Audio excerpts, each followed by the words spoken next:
All right, welcome everyone. This is another episode of Courageous Conversations. My name is Jonathan Mahan, and my guest here is Jeremy Nachik. And what's really cool is that he's actually a repeat guest. He was our very first guest on this conversation. It was back right after the election. He and I had a conversation about Donald Trump. I'm a leftist progressive who absolutely hates Donald Trump. He's a conservative Christian who supports Donald Trump.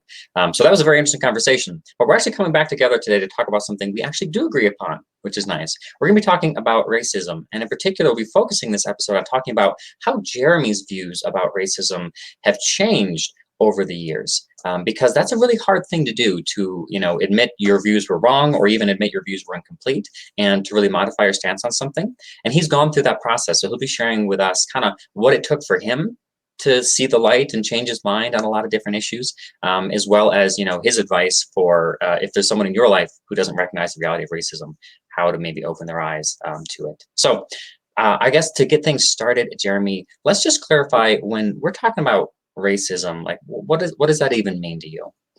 To most people, I think they'll take racism as an outward act of hatred for a certain group, a certain skin color, something like that. Drawing a swastika on somebody's garage, breaking out somebody's car window that's a different color than you. These outward things that we can see and give an examples. But I think the point that we need to get to, and the point where racism is really defined, is any passing thoughts we even have in our mind. I don't think it necessarily always has to even do with hatred. I think it can just be beliefs that we're brought up on, raised on, that get ingrained in us early in childhood even. You see a black and white kid playing together when they're very young.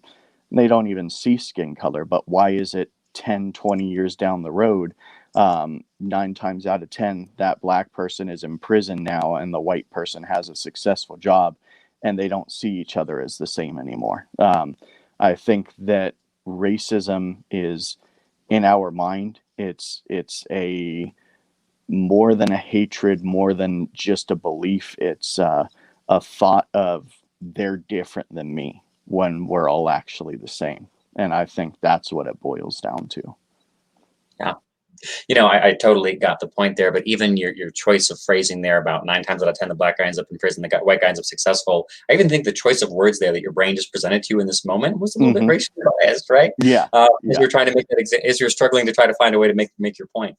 So yeah, I think I totally agree, right? The unconscious effects that we all have from growing up in society that views black people a certain way and views white people a certain way, generally views white people as normal and black people as kind of the exception, right? Right. And that views whiteness as preferred. Like, it's okay to be black, but there's a subtle undertone of like, it's better to be white, we'll accept you and we'll tolerate you when you're black, but it's definitely better to be white. And yeah, a lot of what I've seen, right, is people aren't even aware of it, right? Again, I've done this all the time. I won't get into it here, but like, I have examples where like I've had different emotional responses to people of different races. Like, the guy walks up saying, "Hey, can I have a jump from my car?" And I had this like nervousness and this like doubt and this suspicion, where a white person walks up and, "Hey, can you jump my car?" And I'm like, "Absolutely, I can," right? And again, I'm not choosing that response. That is a deeply ingrained response that my body felt, right? So yeah, I think we're definitely on the same page here, and that's a good thing to point out, because in my experience, when people start talking about, racism is a big problem, they're talking about specifically what you mentioned in the beginning, right? Like, consciously held beliefs of black inferiority and like consciously felt emotions of hate and outrage. Right, exactly. Right. So racism is a lot more than that. So I guess to kind of get this kicked off, let's now talk about your views on racism. Can you talk to us about how you saw racism in the first stage of your life?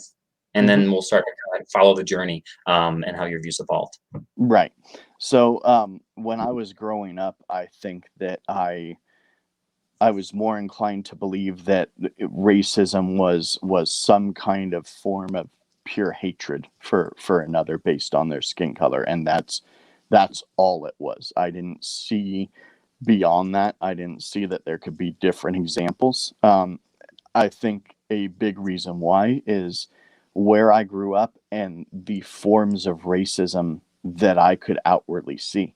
I grew up in Bellflower, California. It's a little town that's surrounded by Compton, California, and Long Beach and places like that. Now, there, the population density, based on origins and stuff, white people are definitely a minority there. So I had to learn early on to accept all races uh, as the same. I always felt myself that, oh, I don't have a racist bone in my body, and that's because growing up, I seen the outward forms of police brutality. For instance, I seen numerous times my friends I'd be going to the skate park with and stuff, and we'd be skating there, and a police officer would come, and all of a sudden they have the black kid on the floor and questioning him and handcuffing him while I'm sitting there getting to do whatever I wanted. And maybe I was the one who was in the wrong, even.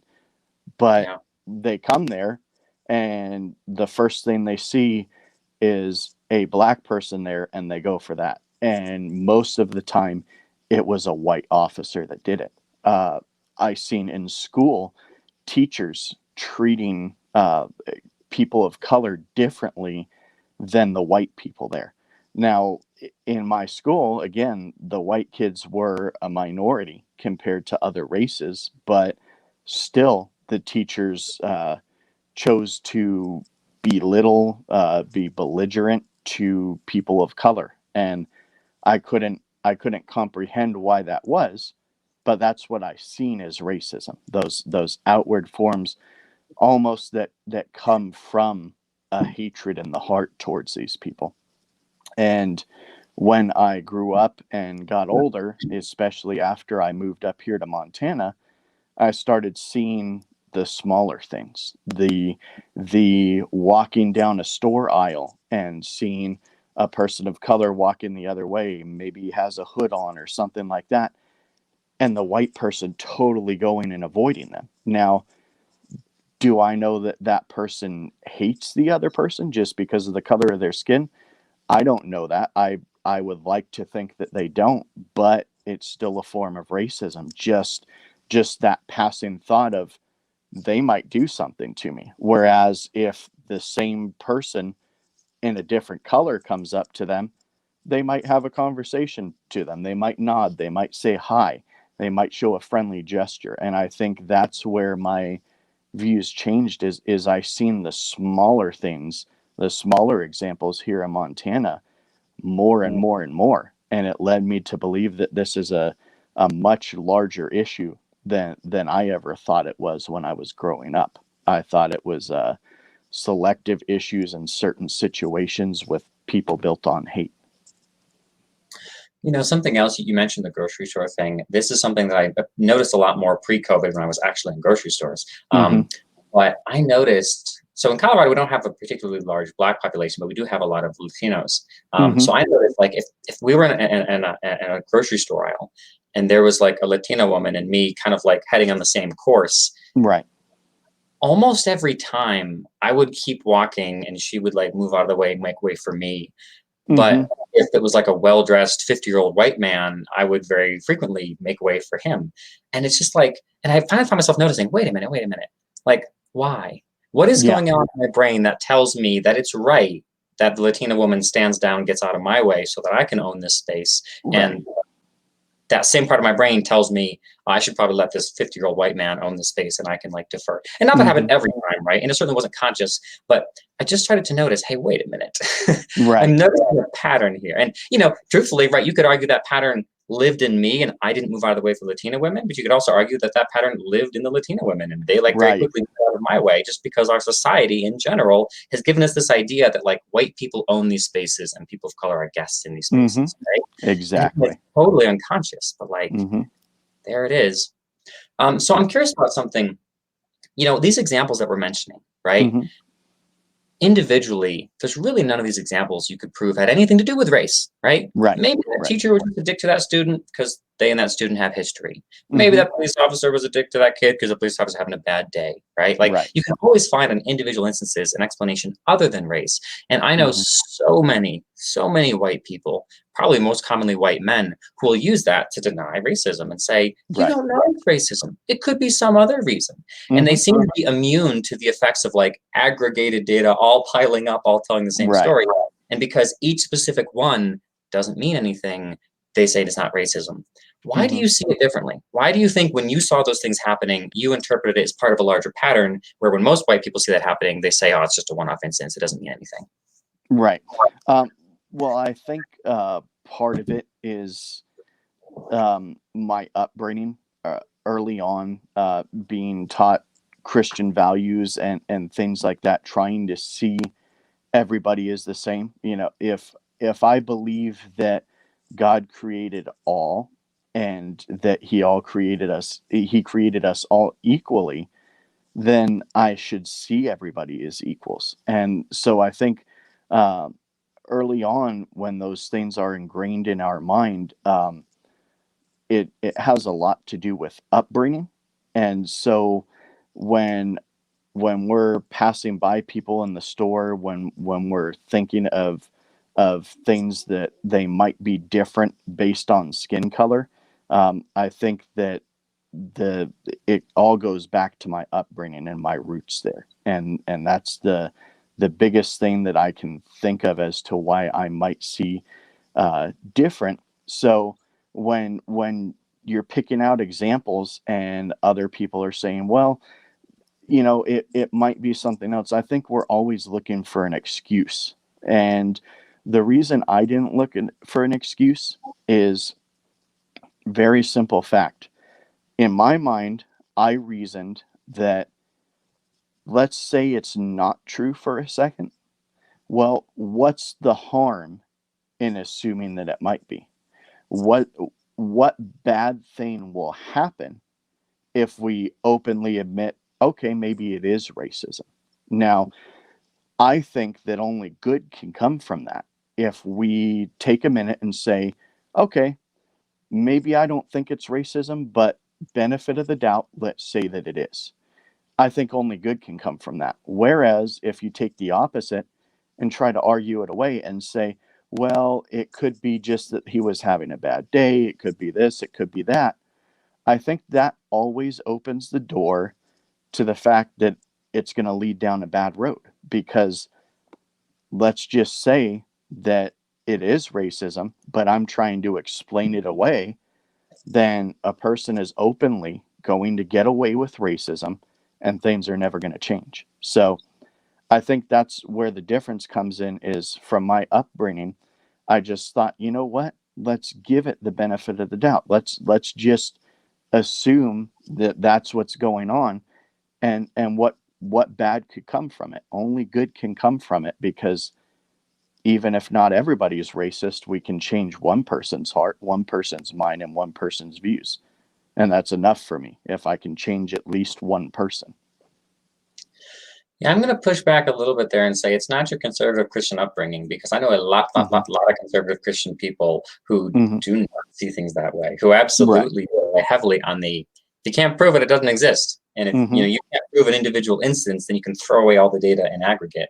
Right. So it almost seems like, your concept of harm seems interesting, right? I almost think there are people out there who see that if we grant to people that yes, racism is a big problem, they see a lot of harm in that. I don't exactly know what that harm is, but Mm-hmm. there are people out there who are like, man, if we start admitting there's a racism problem and addressing a racism problem, I'm scared if something's going wrong, right? Right. So I prefer to do the opposite of what you did. Let's play it safe and just assume that it's not there. Because I know if we deny racism and if we Mm-hmm. just assume it's not there, everything's going to be just fine, right? Right. Where if we admit there is racism, ooh, stuff could be bad. Where you're Mm-hmm. almost coming out the opposite lines. You're saying no harm in recognizing racism, even if occasionally we're wrong and we, identify it when it wasn't there, Right. and see real damage in not recognizing it. So that's interesting. Mm-hmm. That that may be a big part of the difference, right? And Yeah. which one do you see as harmful, right? Which one is Right. the no harm, which is the danger? Right. And I think part of it too is take somebody that gets injured, for instance, and use this as an example. You can have somebody that has just a minor scrape on their arm, and oh, that's not bad. You can basically just ignore it. It will scab over and it's going to be fine. It's going to be healed up. And that's how most people view racism, is some little wound, something that's not that big, not that big of a problem. Whereas for me personally, at least, I see it as this gaping hole in somebody's chest where they need to go to the ER right away and get emergency surgery and get that patched up. It can't wait. It needs to be done yesterday. Uh, I see it as that. I see it as this huge wound that's life threatening. And when you start to see racism for what it is, widespread, big wound, something that needs addressed right now, I think that's when you start opening your mind, like I do, to the benefit of the doubt, that the thing that, what's it going to hurt to address it, even if we have some instances where a person is not racist, or not doing something that is outwardly racist. Even if we say, okay, maybe it is, I don't think there's harm in that, because we're at least opening the conversation. Then maybe we'll find out down the road that it's not, and great. If it's not, then we go on with our daily lives. But what if it is?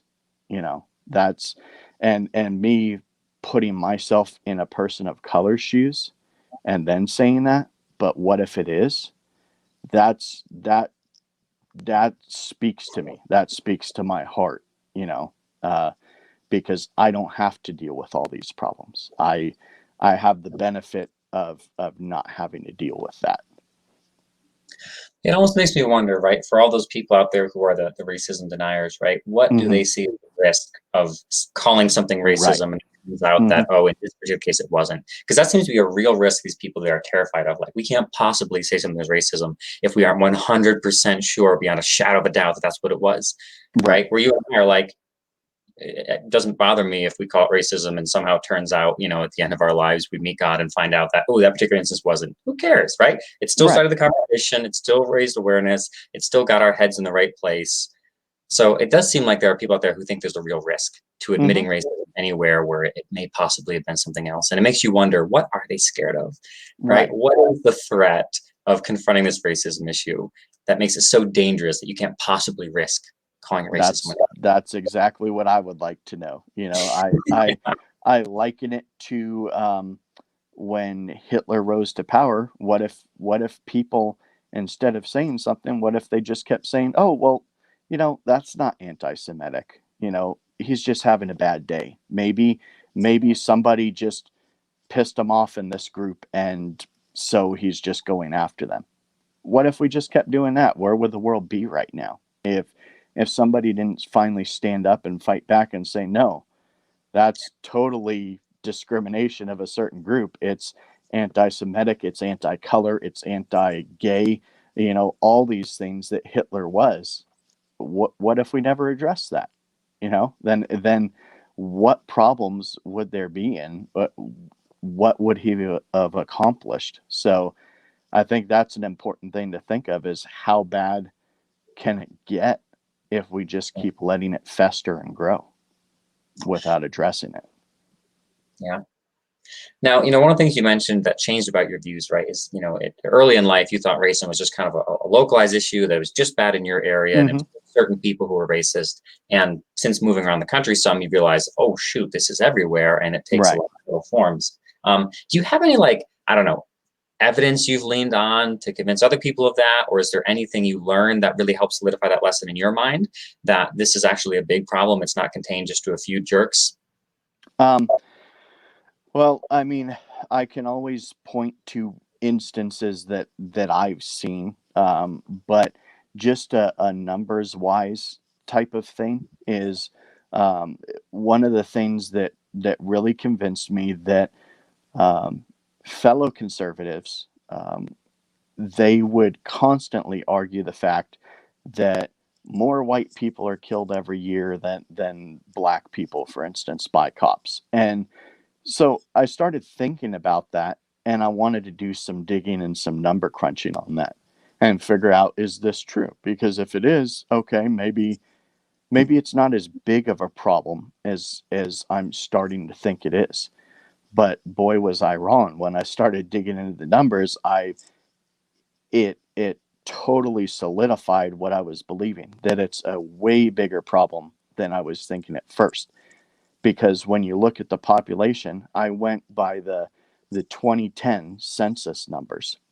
Mhm. I took those numbers, and then I took the whites versus blacks killed by cops yearly for, I think I did 2017, 2018, 2019. And when I looked at that, I was shocked at per capita way, way more, especially young black males were killed by cops every year than white people. And it was shocking to see that um, fellow conservatives that I thought were my friends thought that they had the same conscience and beliefs as me, that they could outwardly basically portray a lie. They know what they're saying. I think that most of them know what they're saying is a misguided truth, that they're trying to push away a problem that they know is there, but they don't think is that serious. And I think it's hugely serious. So that's a piece of evidence that really, I think, a lot of people can take from. Do your own research, look into it. If you think, even if you think this isn't real, challenge yourself. Just go and do a little bit of research and try to find points, maybe that prove your point, that it isn't this widespread. Try to find it, because I can almost guarantee you won't. You're going to find the opposite. And I think that's the biggest thing, is people don't take the time to do any research on it. And that's why they might think it's localized or a smaller issue than it actually is. And when you share this data with your conservative friends, how do they respond to it? Well, I mean, I'll give a perfect example with my mother. We have, over the past year, we've had some really hard, tough, courageous conversations. We have sat there and we've both been in tears at times talking about this kind of stuff. Now, um, I wouldn't say that my mom's a racist or anything like that. I wouldn't say I am, but I think we both have those things in our minds sometimes that can lead us to do racist actions sometimes. And so I started sharing this stuff with her. For instance, the per capita for the population thing, and she was shocked. She was beside herself, knowing that she'd watch her conservative news, she'd read conservative things, listen to conservative talk radio, and she always heard the point that more white people are murdered every year than black people. There's not a problem there. It's not a problem. And when I shared this with her, she was beside herself. Her first thought was, why would they be saying that? Why would they come out and keep saying that if this is such a problem? And so I think that's when her opinion started to change on it. So she was shocked when I first started talking with her about it, but then after the initial shock, she was very, very open and wanted to talk more and more with me about it and get more of my insight on certain things. I can't say the same for all my conservative friends, but I know, maybe because she's my mom, that plays a little bit of a part in it.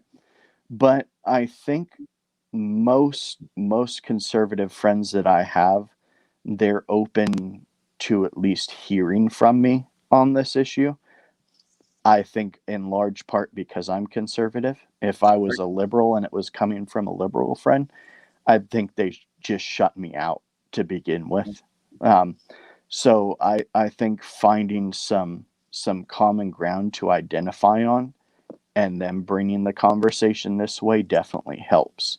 if you can find some kind of common belief, common agreement on something at least, Yeah. then you can start to have a conversation about something that's important and maybe you disagree on. Is there any other, like, you know, hard data points that you found that have really shown conclusively that this is a widespread issue that you shared with people?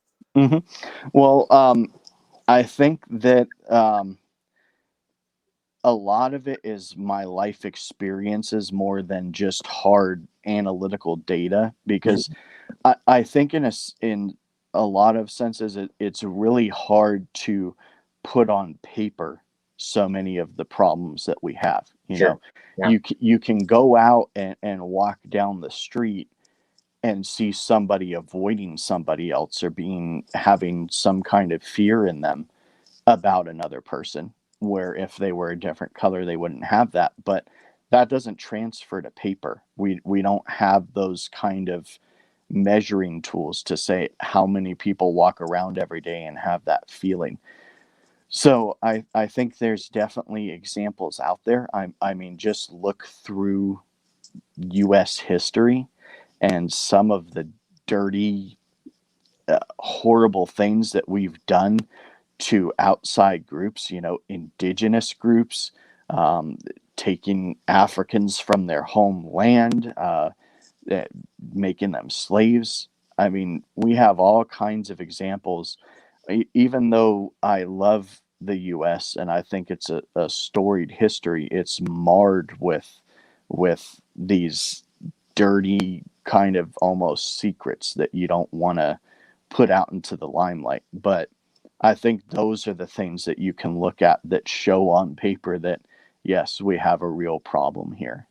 When we have a country whose foundation was built on the backs of black people, and they built up this country in chains and had years and years and years of being locked down in chains, where at the same time white people had these opportunities to grow and flourish and have families this whole time and be free.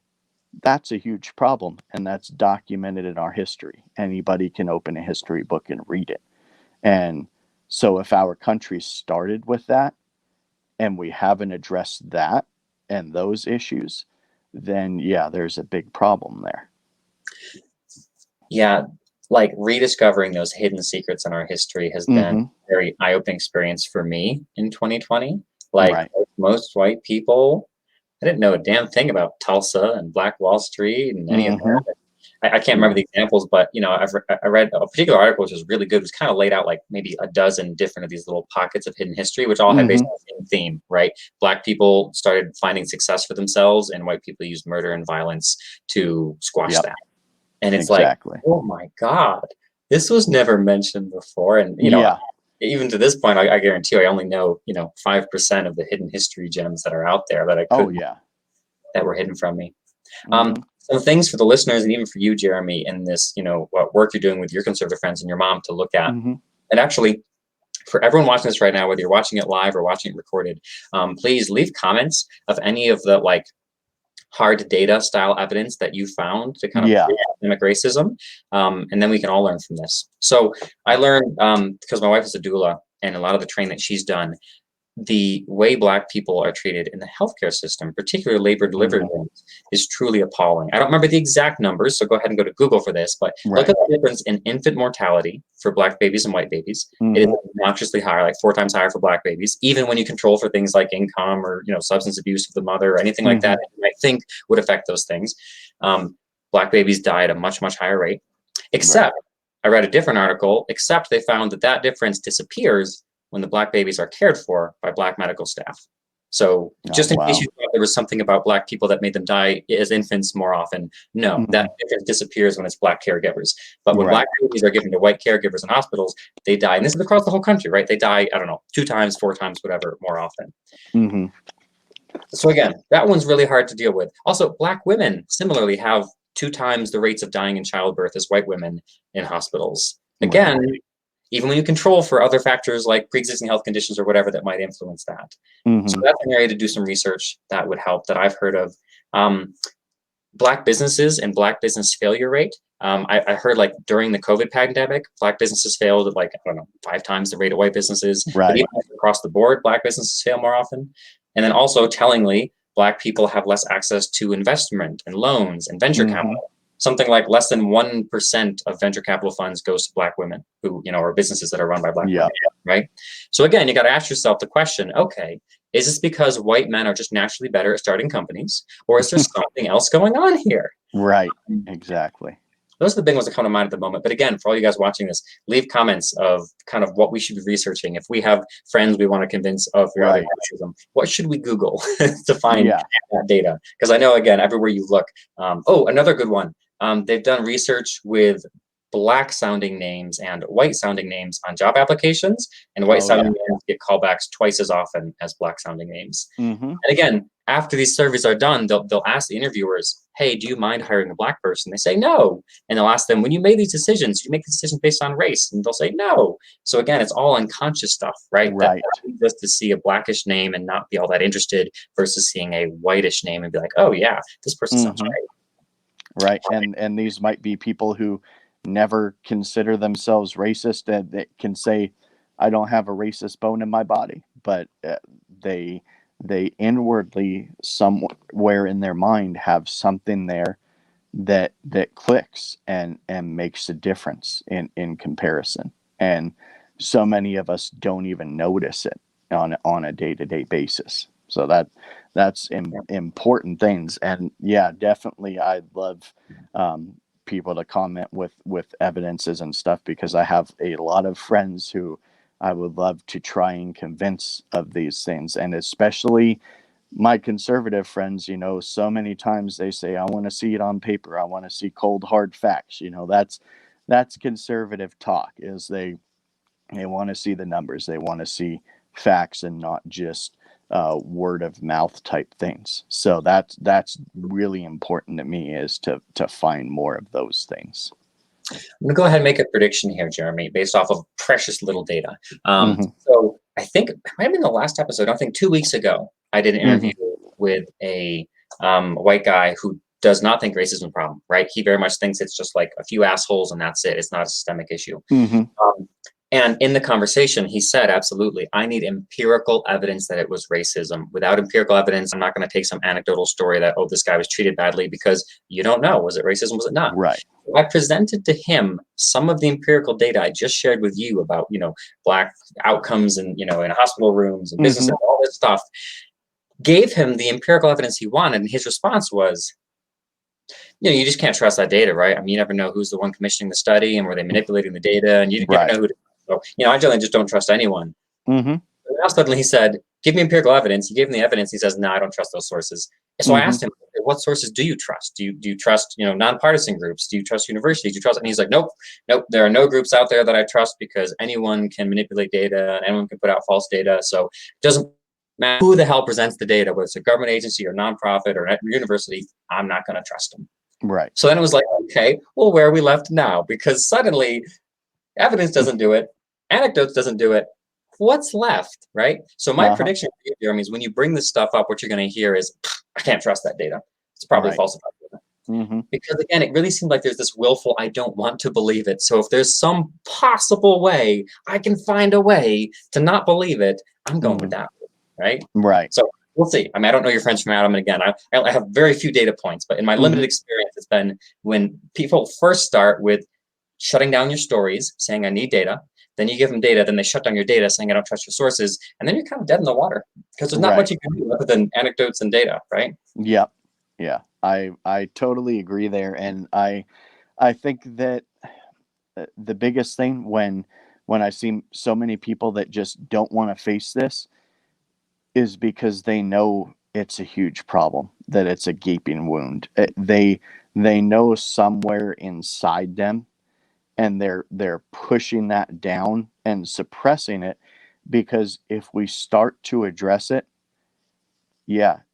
it's probably going to open a lot of cans of worms. It's going to open our world to harsh realities that maybe grandma sitting there 95 in a retirement home used to be a racist and totally hate somebody just based on their skin color. And you don't want to see grandma like that. You want to see her as this caring old lady who is nothing but smelling of cookies and reading you stories, and talking about the good old days. So I think that's the problem we face is people are scared to rip off the Band-Aid.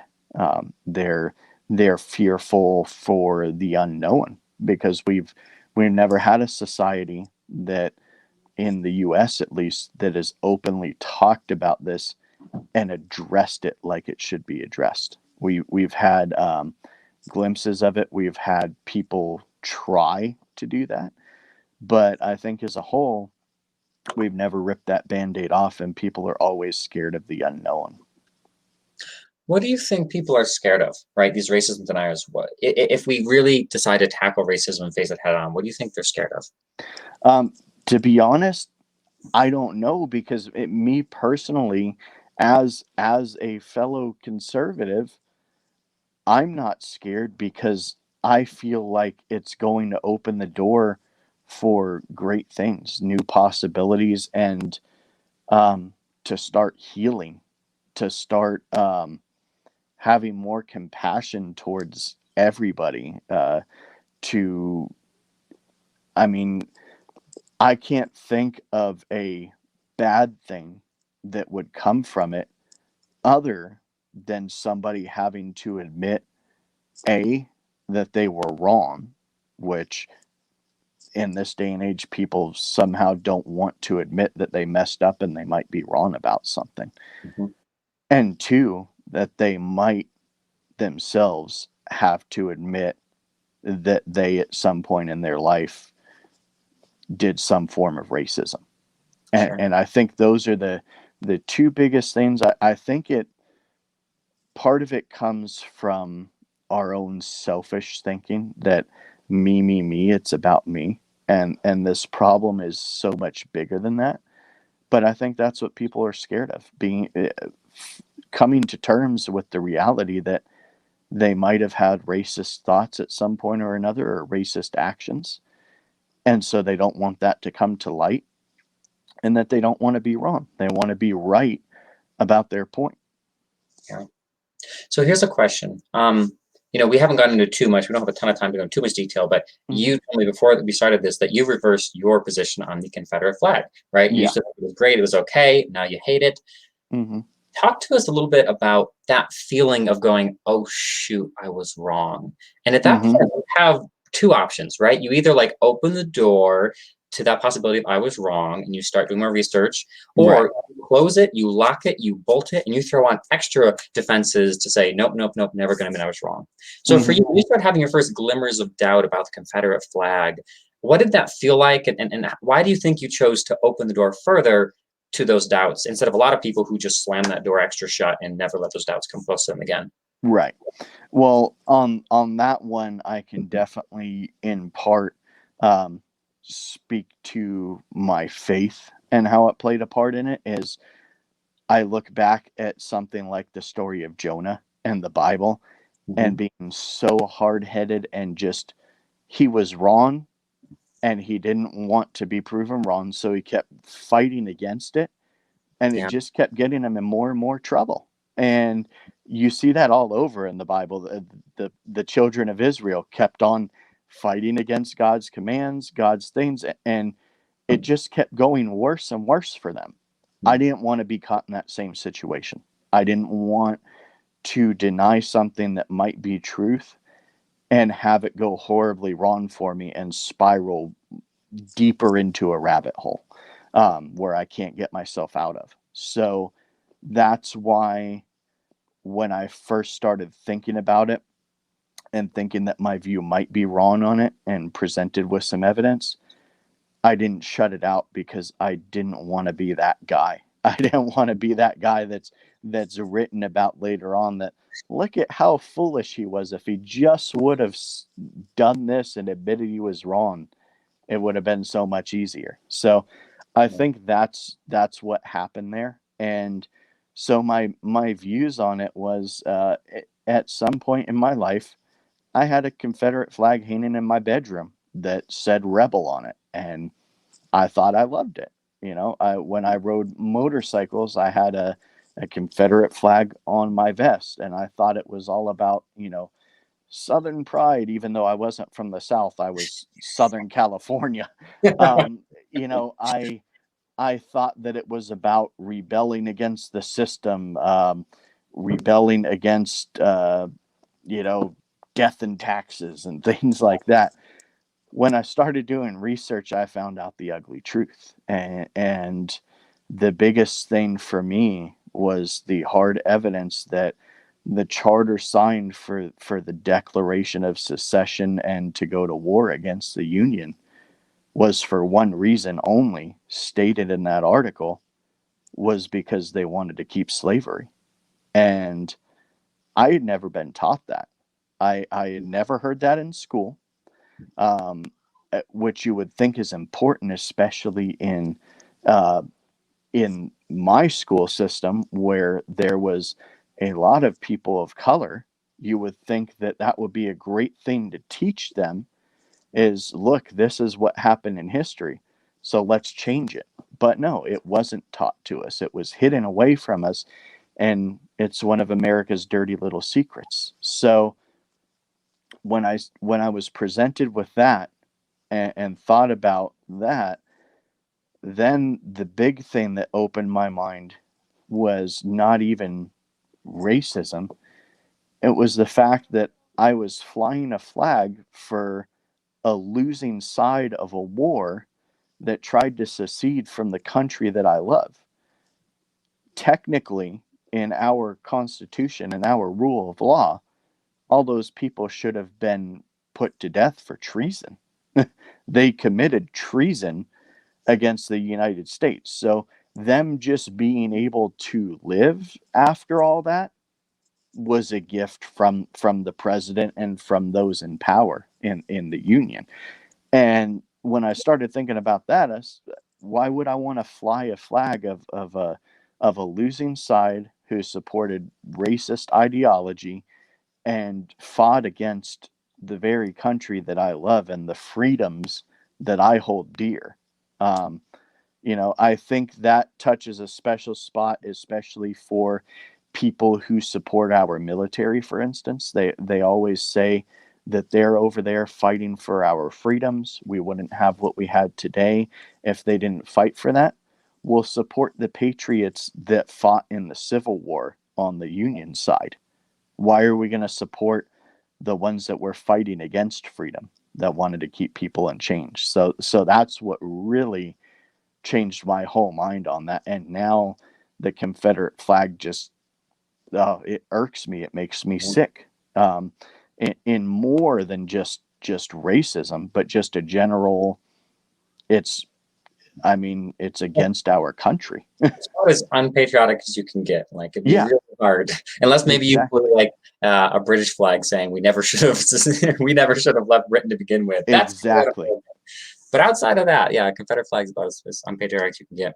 Hmm. So when it comes, so I'm curious on these issues that you've changed your position, whether it's a complete reversal like the Confederate flag, or even just an evolution of your views, like on racism, to recognize how widespread it was. Hmm. Like, how do you go about kind of in front of the people who used to know you as someone who believed X? How do you almost come out and say, hey, I don't believe X anymore. I actually believe something different, and I was actually Right. wrong, and actually you're wrong too. And like, because that's the big thing for a lot of people, right? It's not only a matter Hmm. of an internal issue of I can't admit I was wrong, but an external thing too, to like go to everyone that you've always agreed with and suddenly say, hey, I no longer agree with you guys. I used to be part of the in group, but now I'm part of the out group. Like, Right. how do you do that? How do you manage that? I guess the emotional side of that. Right. So I think that for me, when I think about it, I pride myself on honesty and integrity. Those are two big traits that I espouse for myself, that I always want to be.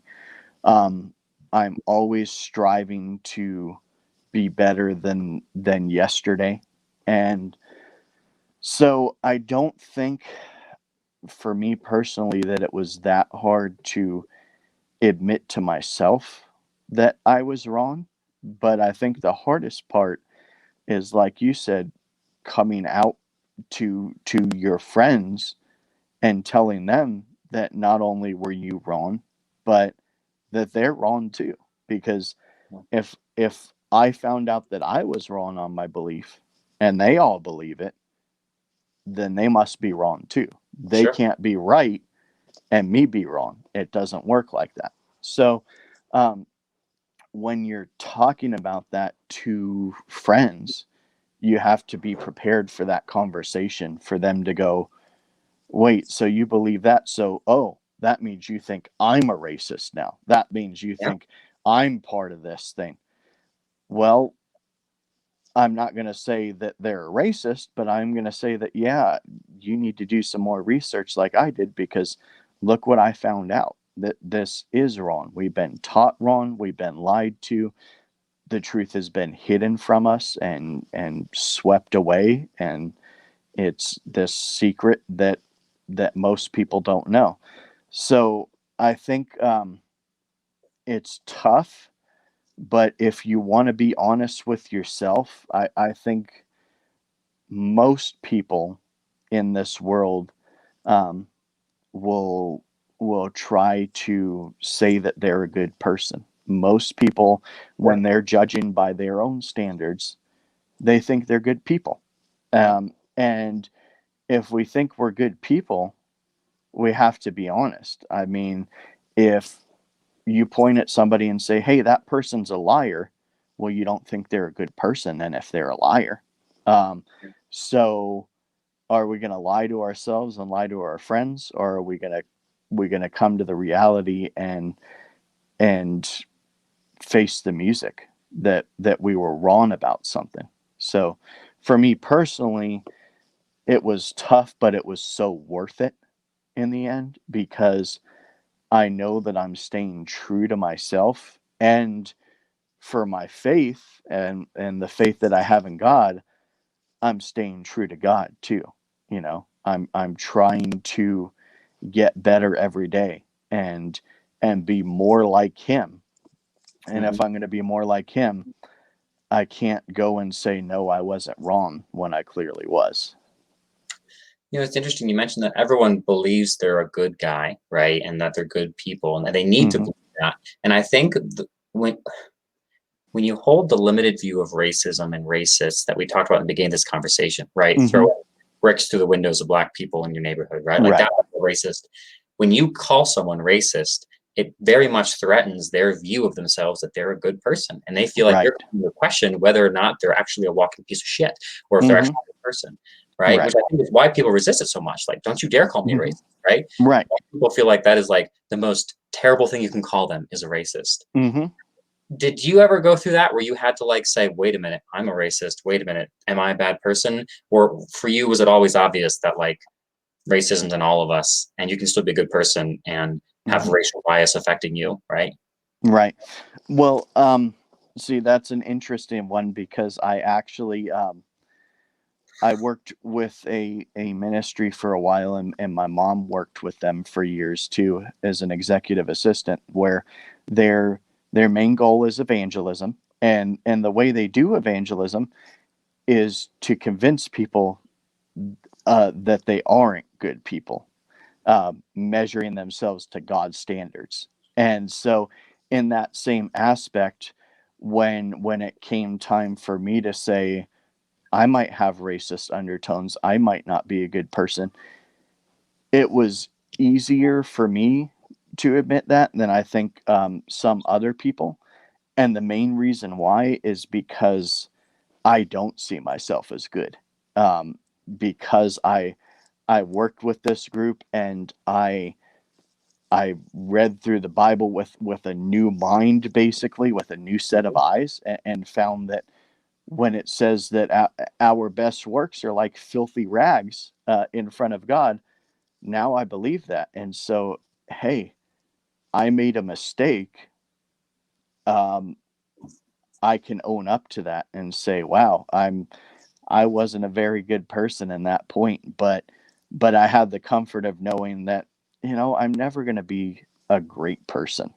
So I think that helps me, but there's others who definitely don't share my faith. They might be atheist, agnostic, Muslim, Buddhist, whatever the case may be. They might not share my faith, but I think that we can all at some point or another pick a time in our lives where, oh, that wasn't good. We weren't a good person then.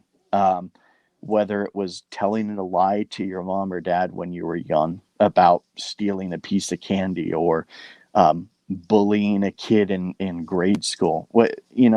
These little examples we can pick from in our life and say, I wasn't a good person then at that point in time.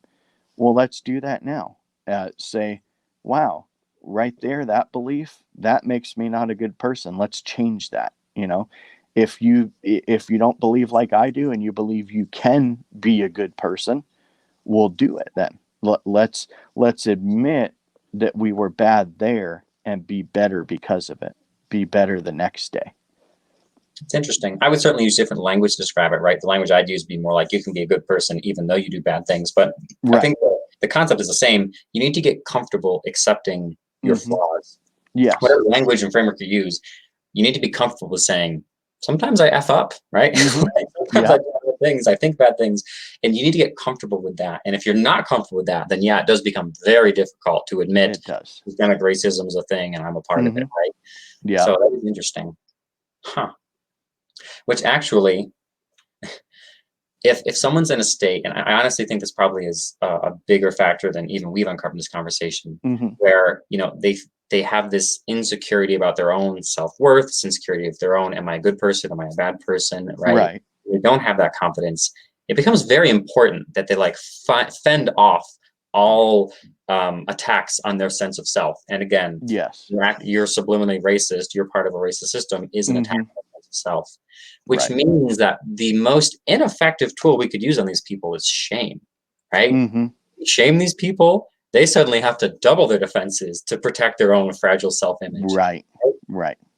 Which again is unfortunate, because typically when the left engages the people they disagree with on the right, they are heaping shame and insults on these people, hoping that these shame and insults will get through, where in reality that just makes them batten down the hatches and double the defenses, It makes it harder for these ideas to get through. Right. And I've been on the receiving end of that from a few people on the left, including even family members. And it doesn't feel good. It doesn't feel good when you're shamed constantly, when you're made to feel inferior and feel like you've always been this screw up, and things like that. So I think that we need to be careful with our words, and when we're trying to make a point, sometimes we can get so wrapped up in it and carried away that we forget that the face on the other side of the conversation is a human, that they have a heart and they have a soul and they have feelings, that we're not just talking to a collective box, so I think that's important, is the humanity in all of this, being able to say, I don't want to convince somebody to prove I'm right and they're wrong. I want to convince somebody because I want to fix the problem, So. Yeah, I could go on forever about focusing on the impact you want to have on someone versus focusing on what feels fair, about how we communicate, about whether we're communicating in such a way that makes it easy for people to open their minds, or whether we're communicating in a way that makes it much more likely they close their minds. But yeah. Okay, well, we're up on time here. Obviously, we could keep talking forever on these topics. Fascinating to hear about this. But anyways, thank you, Jeremy, for this conversation. Of course. With our previous conversation, you are very a unique person, although I'm finding from this podcast that most people are much more unique than I expect, right? Definitely. Here you are talking about, systemic racism and white privilege while wearing a Trump hat. That doesn't fit the typical schema we draw in our mind of people. So I appreciate that. appreciate your openness about your experiences. And I appreciate, you doing everything you can to talk to the conservatives in your life. Yeah. I'm curious, how have you had any success getting anyone? I guess you said you had an impact on your mother. Is there anyone else you can think of who maybe has had their shifting or their thinking shifted by you and talking to you? I, as of yet, not much, but I'm hopeful. Mhm. I've had a few conversations with some friends that haven't ended on a sour note, and I see that as a small victory. There's still so much more to do, but I definitely, um, from the conversations that I've had with my mom and from her viewpoints changing, that excites me to know that it's possible. So as of yet, I haven't had anybody else, really dramatically like change their viewpoints or their mind. But I see success in the future for that, and I look forward to that for the day that other friends of mine can look at it and say, you know what, this exists. I was wrong, but I'm on the right side of it now. I'm thinking the right way, and I think that we can march forward together and combat this and get it to the point where maybe our children can finally grow up in a world that this doesn't exist, that it's all in our history books and not played out in front of us today on the street, you know. Yeah. So, Cool. Well, thanks so much for this conversation, my friend. It's great talking with thank you. you for having me.